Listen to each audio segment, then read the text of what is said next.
You don't fail because you lack discipline. You don't stay the same because you're lazy. You haven't changed because a hidden part of you is terrified of who you might become. And until you face that fear, your life will repeat itself silently, endlessly. You think you haven't changed because you lack motivation. You tell yourself you're waiting for the right time, the right mindset, the right push. But the truth is far more uncomfortable than that. You haven't changed because change feels like a threat to your identity, not to your habits, not to your schedule, to who you believe you are. Every version of you that exists today was created for a reason. At some point in your life, this version protected you. It learned how to survive disappointment. It learned how to avoid rejection. It learned when to stay quiet, when to lower expectations, when to settle instead of risk losing everything. And the mind never forgets what once kept it alive. So when you talk about changing, your mind doesn't hear growth. It hears danger. It hears the possibility of being exposed again. It hears the chance of failing publicly. It hears the risk of becoming someone who might lose love, approval, or belonging. And because the mind's first job is not happiness but survival, it resists. This is why you feel an invisible pull backward every time you try to move forward. You make plans at night full of clarity and courage, and wake up in the morning feeling heavy, distracted, unsure. That isn't laziness. That is identity defense. Your mind is protecting the version of you it knows how to keep alive. You don't fear change itself. You fear what must die for change to happen. Because real change doesn't politely add new habits on top of the old self. It replaces it. And that feels like loss. It feels like betrayal. It feels like stepping away from the only version of you that knew how to survive pain. So you negotiate with yourself. You say, I'll change later. I'll start small. I'll wait until I feel ready. But readiness never comes. Because readiness would require letting go of the identity that says, this is as far as you go. And here is the hardest truth to accept. You are loyal to the old version of yourself, even if it's destroying you. You are loyal to the version that learned to stay small to avoid disappointment. Loyal to the version that learned to people please to avoid abandonment. Loyal to the version that learned to hide ambition so failure wouldn't hurt as much. That loyalty feels like comfort, but it is actually a cage. This is why change feels exhausting before it even begins. Because internally, you're not just trying to build a new life. You're fighting an old agreement you made with yourself. This is who I am, and this is how far I'm allowed to go. And the mind enforces that agreement ruthlessly. It brings doubt when you feel confident. It brings distraction when you feel focused. It brings fear when you feel brave. Not because it hates you, but because it remembers what happened the last time you tried to become more. The mind remembers rejection. It remembers failure. It remembers the moment you reached out and were pushed back. So now it says, stay here. At least this pain is familiar. And here is the moment that changes everything. You do not change by fighting this resistance. You change by understanding it. You stop asking, why can't I change? And you start asking, what is this version of me trying to protect? When you see that your resistance is rooted in fear and not weakness, something shifts. You stop shaming yourself. You stop forcing motivation. And instead, you begin loosening the grip of an identity that has overstayed its purpose. Because the truth is, the version of you that once kept you safe is no longer equipped to take you where you want to go. It served you. It protected you. But now it limits you. And until you accept that growth requires letting that version go, not hating it, not fighting it, but outgrowing it, change will always feel like betrayal. But the moment you realize this, change stops feeling like self-destruction and starts feeling like self-rescue. And once that happens, you don't force change anymore. You allow it because you finally understand what's been holding you back. At some point, you started calling it comfort. You told yourself this was just who you were now, that this routine, this pace, this emotional distance was normal. But comfort is a misleading word. What you are really living inside is controlled fear. The comfort zone is not a place of peace. It is a place of negotiation. A silent agreement between you and your fear where you promise not to grow too much, not to want too much, not to reach too far, and in return, fear promises not to hurt you again. And the mind accepts this deal without hesitation. Because the mind does not ask, will this life fulfill you? It asks, will this life keep you safe? So it builds invisible walls around you. Not walls you can see, but walls you can feel. The hesitation before you speak honestly. The pause before you take a risk. The quiet voice that says, don't push it. Don't try too hard. Don't embarrass yourself. That voice isn't weakness. It is fear pretending to be wisdom. You don't stay stuck because you don't want more. You stay stuck because wanting more once came with pain. At some moment in your past, reaching cost you something. Maybe it was rejection. Maybe it was failure. Maybe it was humiliation. And your nervous system learned the lesson instantly. Expansion equals danger. So now, every time you move toward growth, your body reacts before your mind can reason. Your chest tightens. Your energy drops. Your thoughts become cloudy. And you mistake that reaction for intuition. But intuition feels calm. Fear feels urgent. The comfort zone is built from this confusion. You believe you are choosing peace, but you are actually choosing predictability. You choose the pain you already know over the pain you cannot control. And the mind rewards this choice by reducing anxiety, temporarily. That temporary relief is addictive. This is why you keep returning to the same patterns, the same relationships, the same habits, even when you swear you're done with them. They are familiar, and familiarity feels safe, even when it is slowly killing your potential.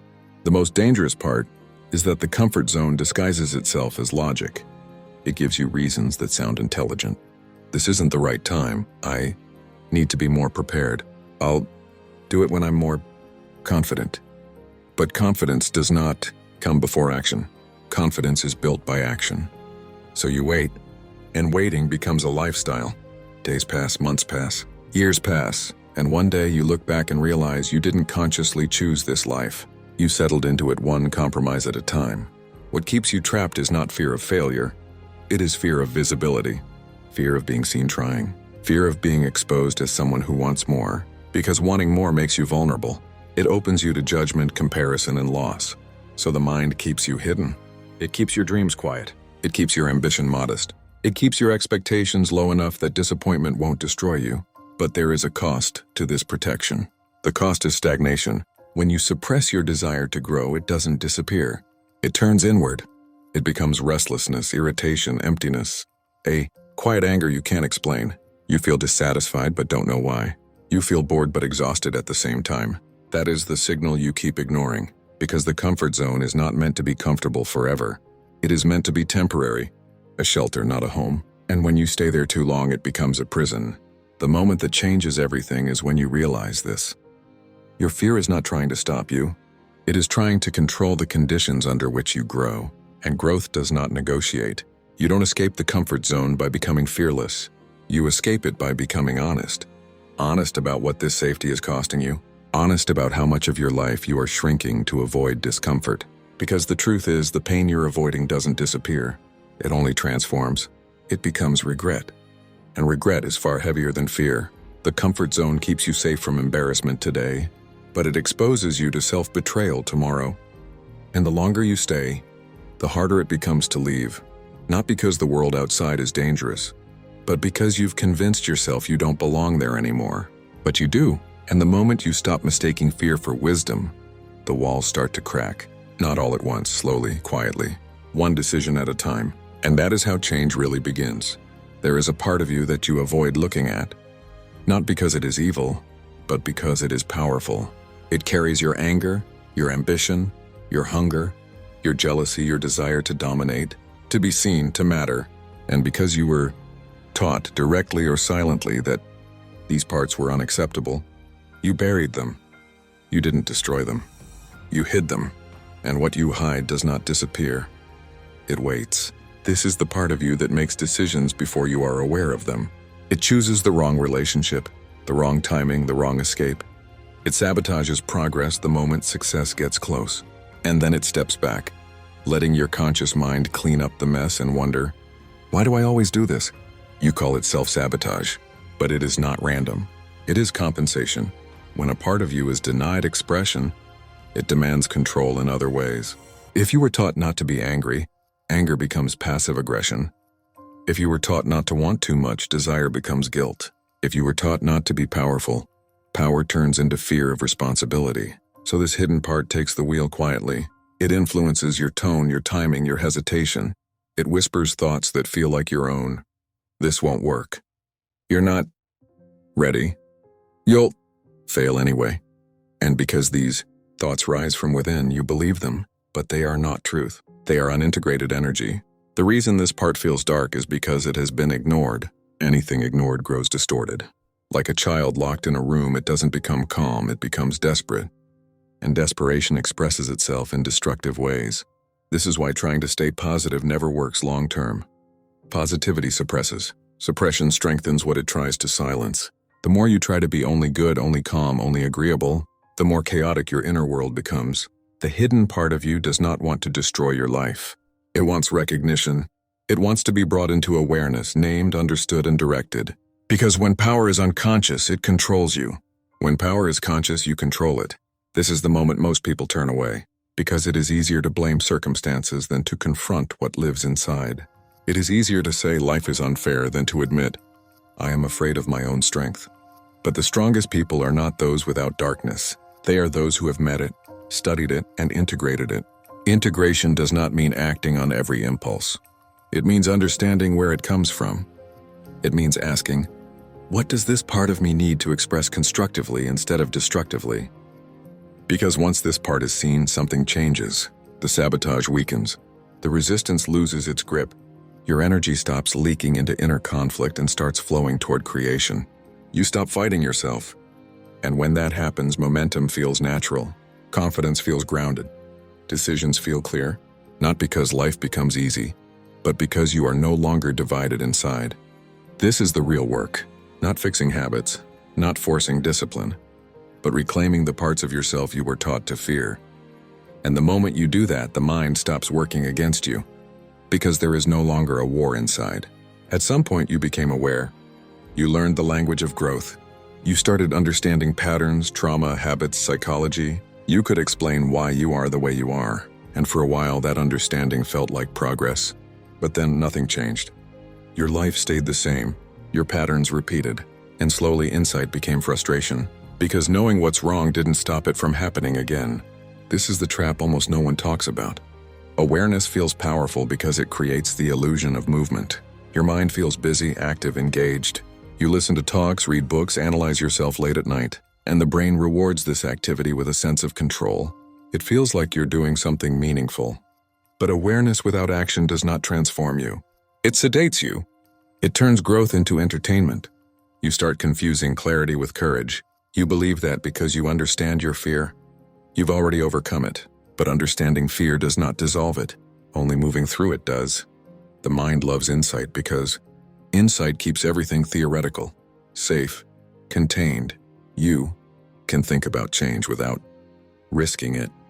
You can imagine a better life without stepping into the discomfort required to build it. And the mind prefers imagination to exposure. This is why you keep learning but not leaping. Why you keep planning but not committing. Why you keep saying, I know exactly what I need to do, yet tomorrow looks exactly like yesterday. The danger of awareness is that it becomes a substitute for action, a way to feel superior to who you were without actually becoming someone new. So you wait for alignment, you wait for confidence, you wait for motivation to feel natural. But motivation is not the cause of action. Action is the cause of motivation.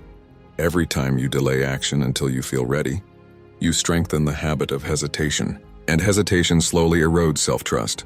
You stop believing yourself. You stop respecting your own intentions.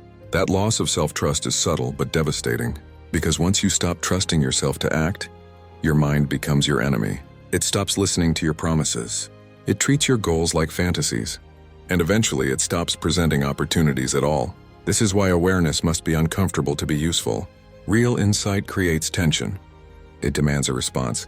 If it doesn't push you toward action, it isn't insight, it's avoidance dressed as intelligence. Growth begins the moment you act before certainty, before confidence, before comfort, because action reprograms belief, not the other way around.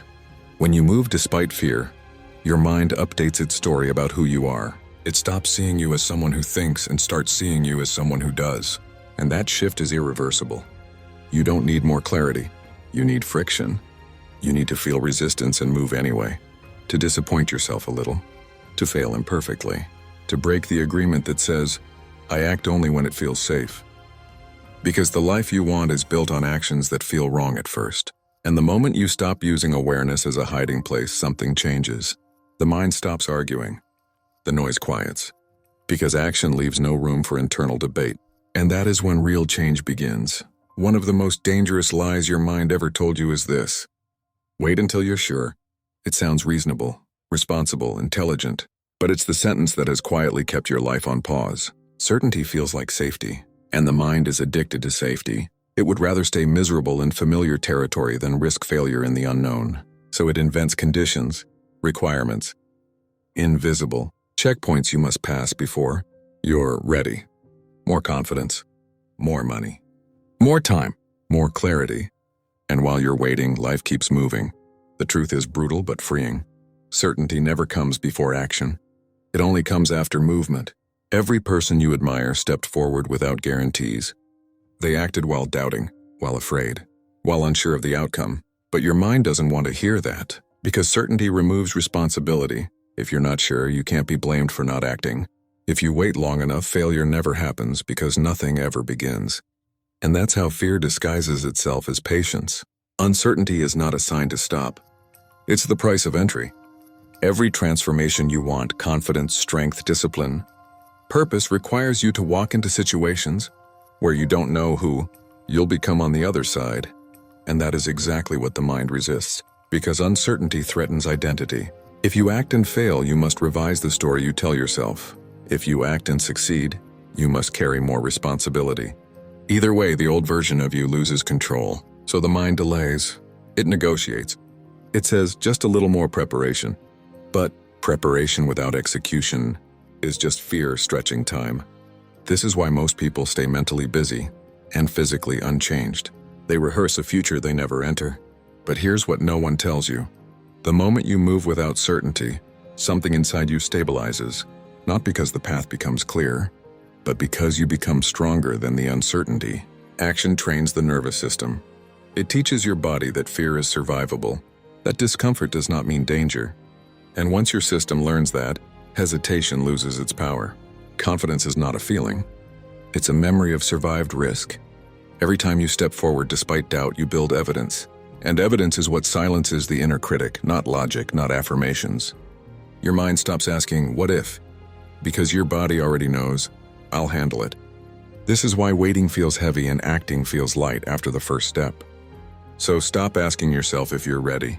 That question has never helped you. Ask something more honest. What am I avoiding becoming? Because the future you want is not hidden by lack of certainty. It's guarded by the version of you that refuses to move without it. And once you walk through uncertainty, that guard disappears. There comes a moment when self-deception can no longer protect you. Not because life becomes cruel, but because it becomes honest. You begin to notice a quiet pattern, the same thoughts, the same reactions, the same promises you make to yourself and break in silence. And eventually, the pain of staying the same outweighs the fear of changing. This is where the real decision lives.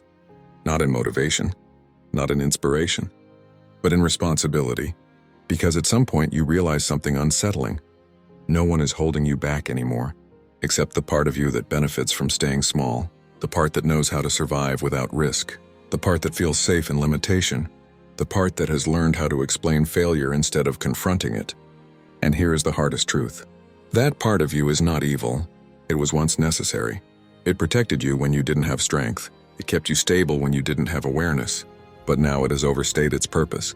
And what once protected you is now imprisoning you. Growth does not ask for permission. It demands replacement. The old patterns cannot come with you. The old excuses cannot follow. The old identity must be outgrown, not negotiated with. This is why transformation feels like loss before it feels like freedom. You are not just building something new. You are dismantling something familiar. Because the moment you step fully into responsibility, there is no one left to blame. No story left to hide behind. No illusion to protect the ego. You stop asking why life happened to you and start asking who you are becoming because of it. And that question changes everything. From that point forward, your suffering becomes meaningful, or it becomes optional. Your fear becomes fuel, or it becomes a cage. Your awareness becomes power, or it becomes regret. There is no neutral ground anymore. You either confront the part of you that controls your life, or you continue letting it decide for you, quietly, comfortably, invisibly.